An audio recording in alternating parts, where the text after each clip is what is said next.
2020 సంచలన విజయం తర్వాత రాకింగ్ స్టార్ యష్ నటించిన most awaited pan India movie Toxic పై భారీ అంచనాలున్నాయి.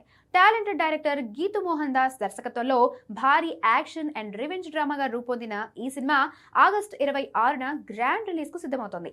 ఈ నేపథ్యంలో తాజాగా ఈ చిత్రానికి సంబంధించిన censor report social media viral గా మారింది. సెన్సార్ బోర్డ్ ఈ సినిమాకు ఎలాంటి మేజర్ కట్స్ సూచించకుండా ఏ సర్టిఫికేట్ జారీ చేసినట్టుగా సమాచారం.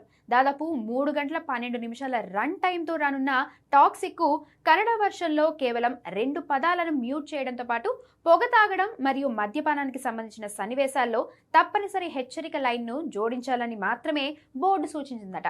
అసలు ఈ సినిమా ప్రమోషన్ కంటెంట్ చూస్తే వైలెన్స్ తో పాటు రొమాంటిక్ సీన్స్ కూడా ఓ రేంజ్ లో ఉన్నట్టుగా ఉంది. పైగా మేకర్స్ ఈ సినిమా కేవలం పెద్దల కోసం మాత్రమేనని ముందే చెప్పేశారు. అలాంటిది సెన్సార్ బోర్డు ఎలాంటి కట్స్ లేకుండా సర్టిఫై చేయడం షాకింగ్ గా మారింది. అయితే ఇక్కడే కొన్ని సందేహాలు కూడా వెలువడుతున్నాయి. టీజర్, ట్రైలర్, సాంగ్స్ లో చూపించిన కంటెంట్ కేవలం ప్రమోషన్స్ కోసమేనా, సినిమాలో అలాంటి సీన్స్ లేవా అనే డౌట్స్ మొదలయ్యాయి. అదే జరిగితే యష్ ఫ్యాన్స్ డిసప్పాయింట్ అయ్యే ఛాన్స్ లేకపోలేదు. మరి టాక్సిక్ ఎలా ఉంటుందో చూడాలి.